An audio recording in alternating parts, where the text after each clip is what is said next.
একজন স্ত্রীর সবচেয়ে বড় মানসিক ডাক্তার হলো তার স্বামী। একজন স্বামীই পারে ভালোবাসা দিয়ে তার অসুস্থ স্ত্রীকে সুস্থ করে তুলতে। আবার সেই একই স্বামী চাইলে তার সুস্থ স্ত্রীকে বানিয়ে ফেলতে পারে মানসিক রোগী। হ্যালো এভরিওয়ান, আসসালামু আলাইকুম। সাবরিনাস স্টোরিতে আপনাদের সবাইকে স্বাগতম। কেমন আছেন সবাই? আমি আপনাদের সাবরিনা আপু। বেশি একটা ভালো নেই, মন মেজাজও খারাপ। যাই হোক, কেন ভালো নেই সেটা অন্য একটা ব্লগে আপনাদেরকে বলবো। আমি আজকে আপনাদের মাঝে ছোট্ট একটা ব্লগ ভিডিও নিয়ে চলে আসছি। আজকে আমি আপনাদেরকে দেখাবো আমার আম্মু কিভাবে ফুলকপি দিয়ে মাছ রান্না করে। তাহলে কথা না বাড়িয়ে চলুন শুরু করা যাক। প্রথমেই তো দেখলেন মাছটা সুন্দরভাবে ভেজে নিয়েছে, হলুদ আর লবণ দিয়ে ভালোভাবে ভেজে নিয়েছে। আমরা কিন্তু সব মাছ ভেজেই রান্না করি। আমার কাছে ভাজা ছাড়া এমনিতে যে কষিয়ে যে রান্না করে ওইটা আমার কাছে ভালো লাগে না, কেমন যেন কাঁচা কাঁচা লাগে। এই জন্য যে কোনো তরকারিতেই আমরা মাছ ভেজে রান্না করি। আপনারা কিভাবে রান্না করেন অবশ্যই জানাবেন। এই তো মাছটা ভাজা কিন্তু কমপ্লিট। তারপরে সমস্ত মশলা দিয়ে আমরা ফুলকপির তরকারিতে পেঁয়াজ বাটা, রসুন বাটা, তারপর শুধুমাত্র আদা বাটা বাদে সব মশলাই দেই। কারণ কি, ফুলকপির তরকারিতে একটু মশলা বেশি না হলে খেতে ভালো লাগে না।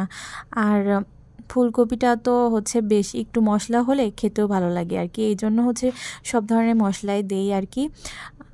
শুধুমাত্র আদা বাটা, তারপর ওই যে গরম মশলা, এগুলো বাদে সবগুলো মশলা দিয়ে ভালোভাবে মশলাটা কষিয়ে যখন দেখবেন উপরে তেলের মতো উঠে আসছে, তখন ফুলকপি আর আলু দিয়ে দিতে হবে। দিয়ে ভালোভাবে কষাতে হবে। কষানোর পরে বেশি একটা কষাবেন না, কারণ কি ফুলকপি তো অনেক নরম তরকারি, এটা অল্পতেই সিদ্ধ হয়ে যায়।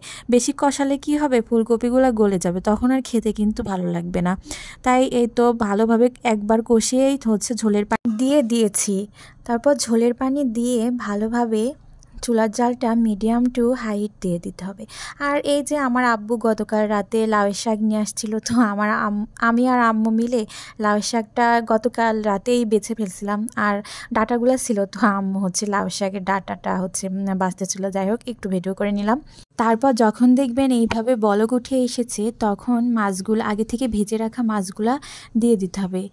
দিয়ে সুন্দরভাবে সাজিয়ে সাজিয়ে দিয়ে দিবেন ফুলকপির উপরে। তাহলে কিন্তু এটা টেস্টটা বেশি ভালো আসে।